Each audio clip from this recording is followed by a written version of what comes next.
We definitely call Mug back on the scene again every Thursday. My favorite time of the week. 1 hour of great conversations with a great guest. Joining me today is Qatar Youth Ambassador to the Youth Assembly and also the founder of Y17 movement, Dana Al Anzy. Big shout out to you. Thank you, Shaheen. Thank you for having me. I'm glad you're joining us today on this Thursday. We got so many things to talk about, but in the meantime, I want to give them a little background about you. Daz graduated with a bachelor degree in foreign services from Georgetown University in 2017. She also holds an executive certificate in advocacy in international affairs from the Graduate Institute of International and Development Studies in Geneva. You also have an experience working with United Nations Human Rights Watch and also refugee-led organizations and headquarters in Geneva. Yes, that's me. You got so many great details about you. You're also a very active member here in Qatar. I enjoy your stories. Thank you. I enjoy watching the things that you post and you talk about. So today we want to talk about more about the Youth Assembly and you being the ambassador to it, the experience that you've had. How does it feel? How long you've been doing that for? So I've been doing it since 2018. Yeah. I was the first ambassador Okay. assigned to Qatar by the Youth Assembly. Very exciting experience, to be honest. I've learned and grown so much. To date, and I was just telling you this prior to going live, Yeah. we've had over 70 young youth trained and equipped to attend the Youth Assembly in New York. It's an 18-year-old global platform, hosts youth from across the world to talk about the Sustainable Development Goals and how to achieve them. You know, when you told me the number, I couldn't actually believe it. I thought you would say, for example, 5 or 10, but 79 or so, that's a big number. Yeah, we work hard. And how long has that been for? Like, since when? Since 2018. Since 2018. Oh, wow. So I wanted you to can you tell me a little bit more about the Youth Assembly and also your role as a Qatar Youth Ambassador? So my role specifically is to select, advocate for, and ensure that our voices are heard on that platform. Once that is done, we also take charge of training our youth in leadership and advocacy and understanding better the Sustainable Development Goals and how they connect to our community here in Qatar. Because remember, the purpose is to take the local global.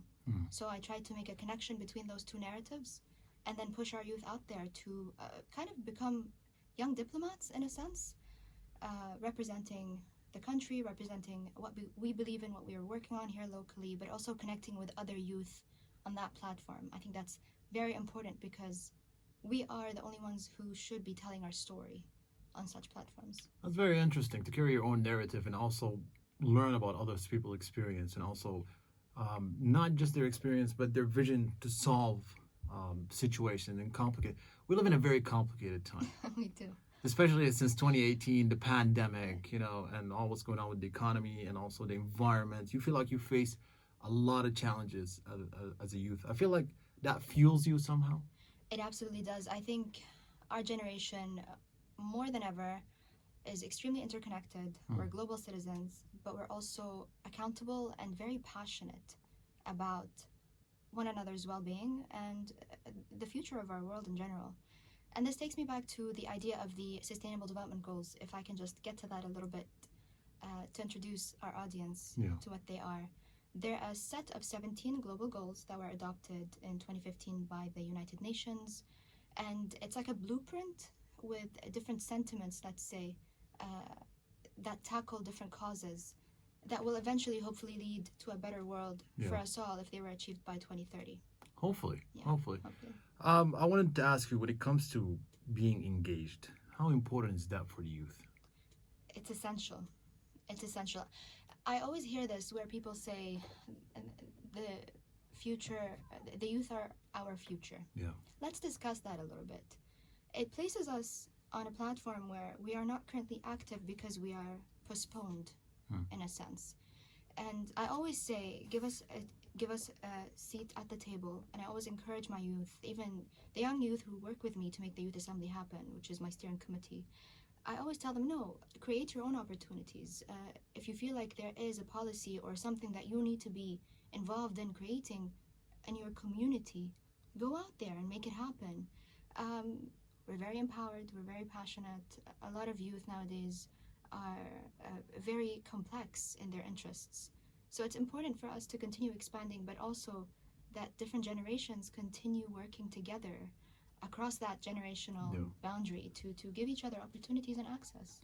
You know, I was looking at a chart earlier before you actually walked into the studio, and it was talking about millennials, Yeah. Gen Z, baby boomers, and one of the most unlucky generation was actually the millennials. Right here.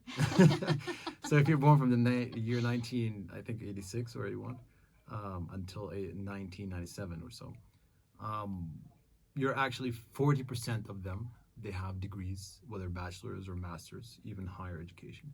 But some of them face 40% of them face the hardest economical challenges in comparison to previous generations.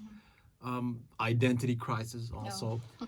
you know, coming from the 90s to the tech world, and also being open to different cultures, open to different information on a daily basis. um, I've seen the confusion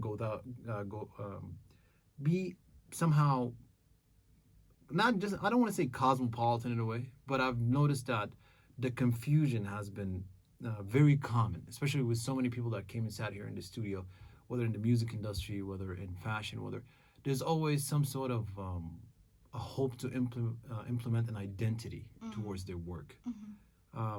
Have you faced that kind of challenge with people that come and work with you as youth? Like, do they have so many questions when it comes to their identity, and how can they showcase that? I think definitely yes, but not just the youth. I faced that myself, if I can be so vulnerable and honest. You mentioned it. I knew social media was going to come up. Yeah. Being Oh so yeah, it public has on to. social media myself. It has to, yeah.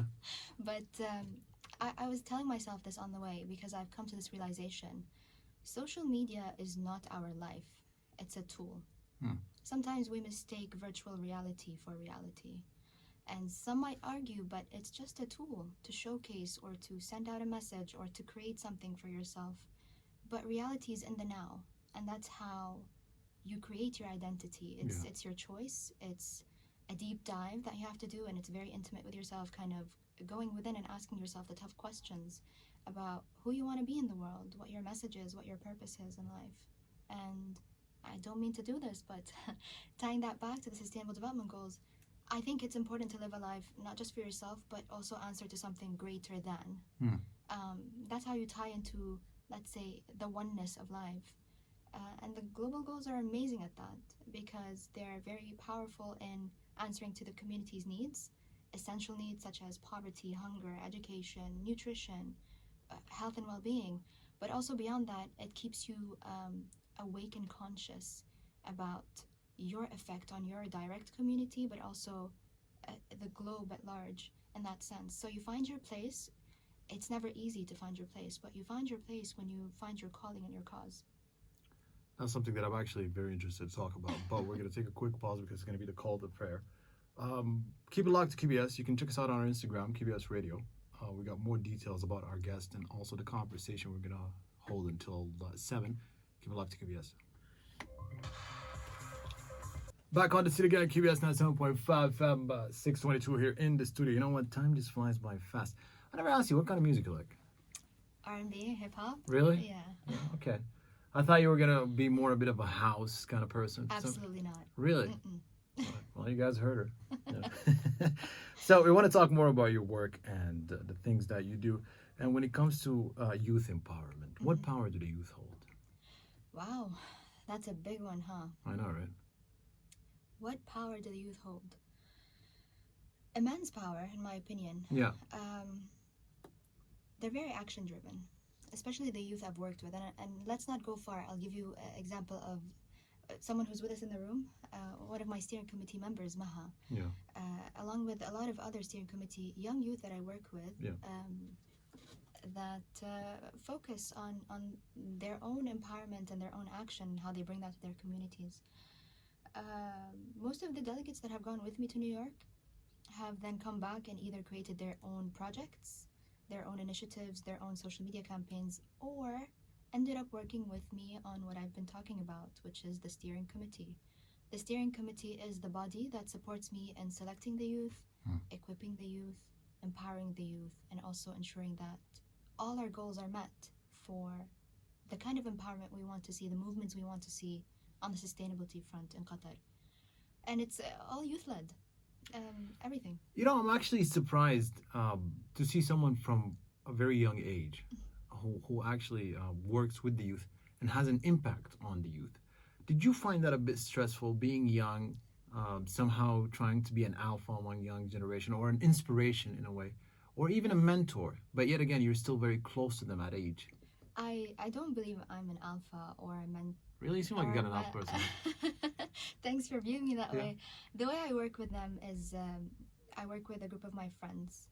They're my friends, they're my colleagues, they're my equals. I actually seek a lot of their support and opinions, and they feed into the plan themselves. Um, I don't work with them on a top down approach. I believe in grassroots level, Interesting. bottom up. As an activist, Yeah. that's the only way things make sense. If it's top down, rarely ever is it organic or truthful, or meaningful. I think that's something that we might talk about a little bit more. What is meaningful change and what is meaningful engagement with one another? So with myself and with the youth that I work with, but also across all sectors. What is meaningful engagement? That's something that I'm kind of curious about because um, I've seen a couple of youth with some of the projects that I've done during university, and it was hard for them to be influenced by people at their age. They were always seeking older kind of intervention, especially when it comes to meaningful conversations, meaningful topics, something that could interest them at some point. So my curiosity really did grow when I realized that you even launched, for example, the Y17 project or movement, and to see you gather all these youth together and somehow trying to train them, my head was like, were they really listening? Were they really paying attention? Were they really willing to work with someone so close at their age? That was always in the back of my head, you know. No, fair. I think a good way to go about this is this. In order for me to have led, I needed to know how to follow. I don't think a leader is a leader unless they know how to be led themselves. And whenever I saw an opportunity to tune in, listen, engage with, and empower the youth that I work with, I definitely leaned in. And I think that's what keeps all of us working so hard on this mission, despite it being all volunteer based. Uh, it's their dreams, and it's, I guess, my purpose or my dream to see their dreams come true. But also, I do this because when I was younger, I wish someone had done it for me. That was going to take me to my other question, the inspiration. Because every time I get someone here in the studio, I always look for the flair or the tick. Yeah. How did it all start? You know, the Yeah. spark. There's always an interesting story behind it, by the way. Whether musicians, people in the fashion industry, initiatives, Yeah. they tell you a story. I'm like, no. Yeah. There's something that made you do it. Yeah. So in your case, what was it? Wow. So how far back are we going with this question? You know, hey, it's up to you. Thursday night, but we like to go a bit deep, guys. You know, come Yeah, not that deep, huh? on. It's still Thursday, but again, you know, I you guess gotta know the truth. in a sense, well, when I was growing up with social media Yeah. and that being so global, all of our role models that were from the community itself and my age were foreigners Okay. or were based abroad. And I really wanted someone to engage with. And whenever, this is the thing with people calling me a role model, I want to be a friend, because a role model implies that you're above and they're looking up to you. Don't get me wrong, I'm honestly humbled and honored whenever people do approach me with that sentiment, but I think we need more friends in our community here in Qatar. We need people who kind of lift each other up whenever the hand is needed, guide each other by just sharing their own stories and struggles. I think when we're more vulnerable with one another and we share our path, but also show one another how we are paving something entirely new, which is the case with the Youth Assembly. No one else had done it before. I was the first ambassador to be assigned. And don't get me wrong, it was... How did that feel? Did you feel like it was a big responsibility? It Picked you definitely, out? it still is a big responsibility, but Yeah. I had a group of youth supporting me through it all. Really? Day one. I don't believe you can clap with one hand. Yeah, absolutely. It never happens. And I think that's been my mantra, or how I've moved throughout this journey for the past few years, and how I will continue to move, in my opinion. with the togetherness. So I wanted to ask you, you've worked on the UN Sustainable Development Goals. Yes. Do you mind mentioning some of those, or what are those exactly? The one that I'm most passionate about is Sustainable Development Goal number 4, Okay. access to quality education. Um, I was recently based in a refugee camp, as you know. I remember as I was watching those stories. Yes, it was all over social media. Maybe you can tell us about that experience too. Sure. I believe education is the key to everything. And you're asking me a little bit about where all of my path started. It started with books. It started with books. Free reading in general? Yeah, whenever things got difficult or confusing for me growing up, I just opened a book and kind of escaped into it. I never really told this to anyone. Oh, well, now the whole country knows. But books were my escape, and I continued to read, somehow expanded my knowledge, got to know more and more, excelled at school, but also I saw that knowledge is a sacred, how do you say, amana, and it must be passed on. So I started sharing my knowledge, whether it was with my peers or quickly grew on social media. That's something I believe in. If you learn something Yeah. or if you know something, you actually, I feel like you're obliged to share it. Obliged, but also it becomes more blessed once you share it. Yeah. I believe in the blessing of sharing. So for the longest time, this is kind of why I struggle with the idea of a public figure on social media. I don't believe that. I think just start a personal blog, share what you feel, experience, go through, and people might actually resonate with that, which is most likely going to be the case. Yeah. So just to tie that back to SDG 4, access to education, alhamdulillah, we're very blessed in Qatar with the quality education we have access to. Very extremely to none illiteracy rates. And to see that kind of working through going abroad, I started teaching when I was in grade 12. We had a school trip to Sri Lanka. It was a volunteer trip with my high school, Qatar Academy. And Shout out to them. Shout out to them. And I think that's where the curiosity kicked in. Yeah, there was a spark. The mothers, I have a funny story where I took stickers with me. So I was very nervous about teaching these kids because I was a kid myself in my head. I was like, how am I going to teach? 12th grade. You're like, what, 16 or something? Something like that. So I asked my teacher, I was like, how am I supposed to teach them? She was like, bring with you what your teachers used to do for you, and it made you feel so good. And that was stickers. I loved getting those little star stickers on my books if I did something good or I did a good assignment. So I got a bunch of those, and I was like, I'm going to be the sticker teacher. And those kids were fascinated by the stickers, but I realized I caused a crisis in the community because the mothers... Everybody wanted stickers. Everybody wanted a sticker. Yeah. They were comparing stickers. So, I don't know, I just saw real change. I saw that with something so simple, you could really push someone forward beyond what they currently are at. And from that, I did some more volunteering in Malaysia. Upon graduation as well, I taught there for a few months.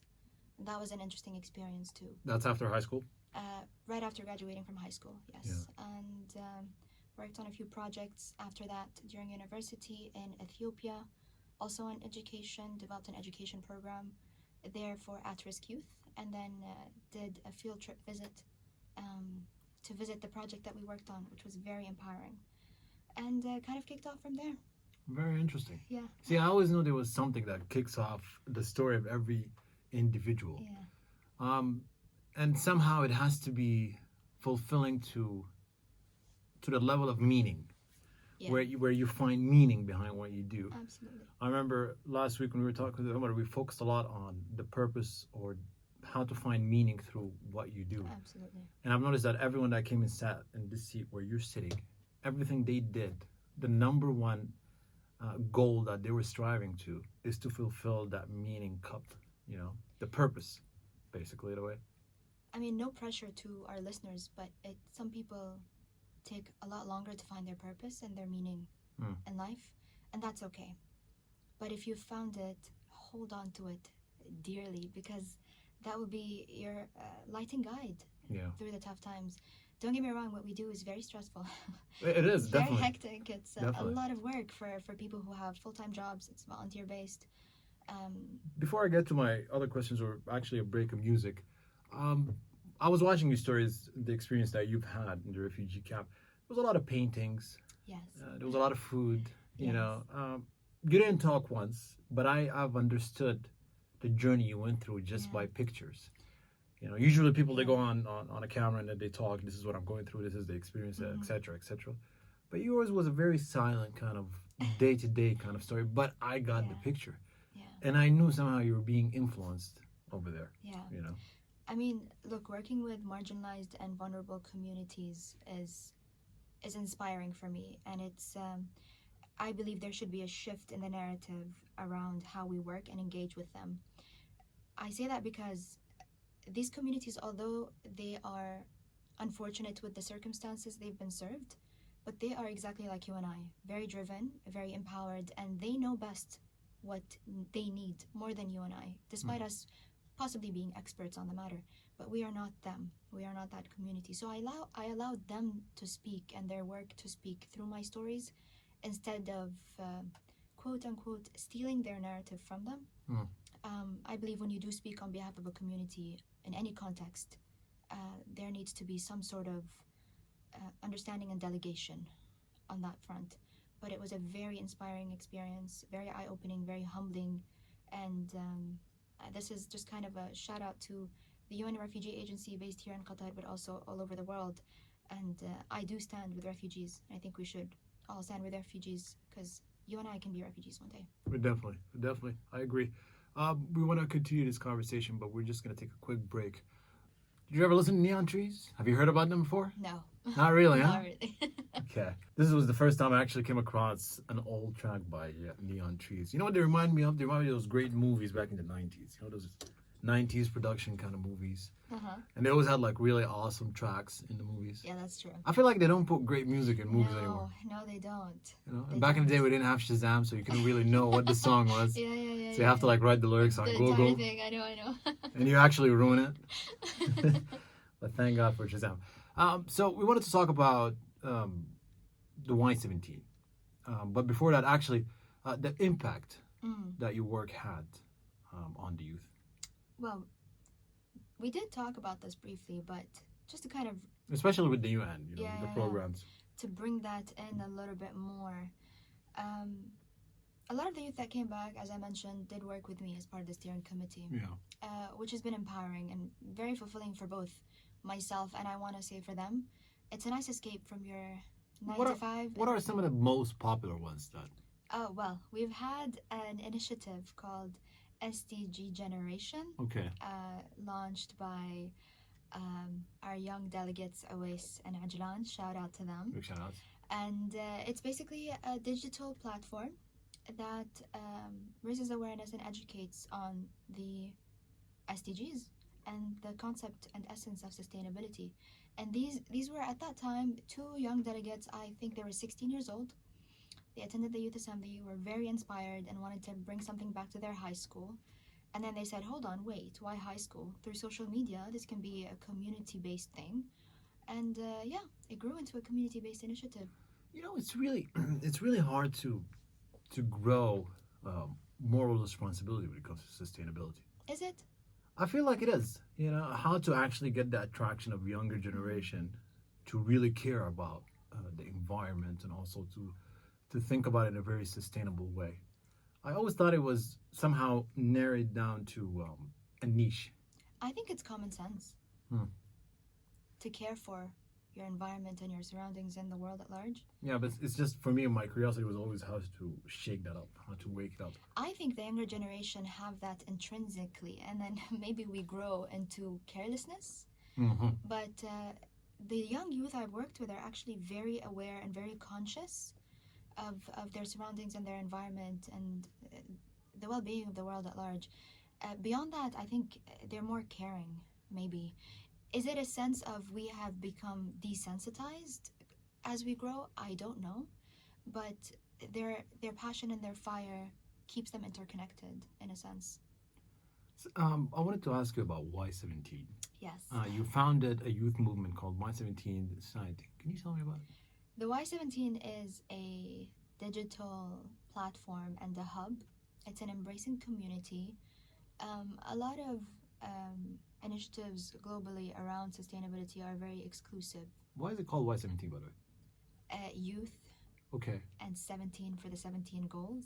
Oh, okay. And why? So that was it. So youth 17, youth for the 17 goals, and it's a society. Amazing. It's not really an institution or anything like that. I like to think of it as a wave or like a movement of some sort, where anyone who wants to join us can simply follow and tag us, and they're a part of us. And our message is clear and simple. We are here to connect them with opportunities around sustainability. So the YA, the Youth Assembly, is definitely one of them, but also mentorship opportunities, getting them training that they may need around sustainability, around leadership, and beyond that, kind of just being friends in need when they need our support around their projects. Have you worked with any kind of institutions in town Yes. or schools? Yes, I have. Georgetown is definitely a huge partner, or rather supporter, let's use that word. We've received a lot of training from them around leadership. Hamad bin Khalifa University, and shout out to Dr. Tok if he's listening. He's given a lot of shout outs. Shout there's outs to everybody. There's a lot of gratitude that needs to go around. But yeah, a lot of training from Hamad bin Khalifa University around the concept, tying the concept of the global goals to the Qatar National Vision 2030. I mentioned this to you briefly, but it's important to make the global local and vice versa, so that when we are on these global platforms, we're talking and walking our own walk and talk. And that's been how we tied our narrative, and it became a national narrative for us as youth. Beyond that, a lot of other institutions have also supported us, whether it's through training, funding, sponsorships. It is very expensive to get youth to the US. Oh, for sure. So that's we've partnered with a few institutions in the past, and we are definitely exploring more partnership opportunities now that we move forward. What are some of the challenges that you face throughout this movement? Opportunities and sponsorship. Definitely, that's a big one. Yeah, definitely. Simply because not everyone believes in what we do as essential. Some people think of it as a conference only, but it really is a movement. They look at it as a form of luxury sometimes. I get that. I get that a lot, but it really isn't. Yeah. Especially when it's something you're very passionate about, and you demonstrate that passion, and the youth with you demonstrate that passion and the knowledge they carry and the willingness to create change as agents of good change. It really is hard to take that for granted, in my opinion, but it's just a process. I think convincing people, lobbying, trying to get supporters, trying to get sponsors for these youth on board, and hopefully continuing to make it year after year, and then back to feed what we've learned abroad to our communities. What are some of the essential or the creed in specific for the movement itself? In what sense? Like the soul or the creed of the movement itself, and sustainability itself. Well, awareness, Yeah. knowledge, but I want to use a word I haven't used today, friendship. I have used friendship. You did. You have to be friends, guys. That's... And I don't mean that in a yogi way, but I do. Shout out to the yogi. I am a yogi myself. But you need to create bonds and friendships with people who have interest in the same field or topic. And it's not a competition. We're all working for the same goals, and we're all working for the same community and society at large.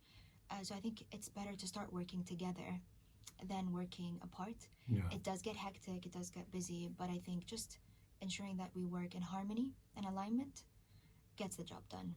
Before I get to my last question, I was curious about some of the challenges that I also face where when you're in New York working with so many youth, some of the difficulties, the challenges, and things that you've learned throughout the years how to handle the pressure. It is stressful. I have no doubt that it is, even though there's a beautiful side to it. Yeah. But working with so many numbers of, let's say, youth could be exhausting. So what are some of those? It's actually not exhausting at all. It's very empowering and inspiring. I think what is tough is leading a path of youth diplomacy without the diplomatic support, in a sense. Because what we do is we are representing ourselves on global platforms of stereotypes, of misunderstandings, or creating a narrative where one was not present before. That is a huge responsibility, and I make sure I curate that to the bone. I even look at how we dress, so we're all color coordinated suits on each days. I'm very huge on protocol. I'm very huge on presentation. I'm also huge on training. So ensuring everyone is very well trained prior to takeoff. Our trainings are mandatory. And I attend the trainings myself. How long are the trainings for? Depends. So our youth leadership trainings are usually an hour and a half, 2 hours. SDG and Qatar National Vision trainings could be 4-hour workshops. So it's very intensive, and it's, as I said, it's a responsibility. Beyond that, being in New York, liaising with different cultures, I think that's what has been the most sensitive, but also making sure that when we do introduce ourselves as Qatar youth, we bring our values with us and we ensure our values are respected. We command that, and I'm a tough negotiator when it comes to that as well. The Youth Assembly has been very accommodating, very supportive on all fronts. So alhamdulillah, but I think it's about how much you believe in those values and your culture and how you want to bring that forward. That's been the biggest trip so far. It definitely is. Yeah. One of my biggest curiosity when it came to this topic also itself, I'm sure people are wondering, how can they join? Yes. How can they be a part of your assemblies in the future? And how can they follow up with you? So they can either follow me on Instagram, Dana Al Anzy, or follow the Y17 Society. It's literally Y17 Society on Instagram. There they can just DM us and ask about the applications for the delegation. Just to let you know, we have closed out that cycle. However, if we do receive interest, I am willing as ambassador to open that up one more time for a week or two to receive some more applications. We're looking at a delegation of an estimated 15 to 20 this year, mashallah. 15 to 20? Huge. Yes. Huge. This is the biggest so far you've had? No, biggest was 25. Okay. Yeah, biggest was 25. That was a big delegation to handle. And what's the age ratios for you? For this year, it's 18 to 32. 32. Mm-hmm. I got 2 years left. You can make it, Shaheen. You can make it. Let's go. You guys heard. Bring someone else to do the evening show. I'm going to New York with them. I wanted to ask you lastly about your future. What's next for you beside Y Project? If there's any things that you're working on more you would like to tell us, share with the public. Not really. Not really? Not really. Okay. I believe in manifesting in silence, working in silence, and then letting that work speak for These me. are the hottest people, my friends. Okay, in general, if you had one message to give to the youth and also yourself, what would it be? Definitely to continue paving your own path, because no one has walked it before. We touched this a little bit. We touched on this a little bit previously when we talked about identity, purpose. No one has walked your path. No one has been you. And although it may seem impossible, although it may seem difficult, if you believe in it, you can manifest it and you can make it happen. And your dreams will become reality. Just continue to pave your own path. Thank you so much. Thank you for having me, Shaheen. And I hope that you guys have a wonderful time and Thank you. Very fruitful. Thank you. And hopefully down in the future, we'll have you guys here with us in the studio, maybe to learn more about the experience, you and also some of the people, members of the delegation. For all those that tune in, keep locked to QBS. We're going to be there until 8 o'clock. We are young. I like this one. You know, every time summertime kicks in, I feel like my birthday comes closer. What is your birthday? September. So I get freaked out of getting older. I think I said that last week. Don't hold it against me, guys. Coming up your way. You remember this one? Yes, I do. It's a sweet one. Enjoy it, guys. A little dedication on a Thursday. Take care.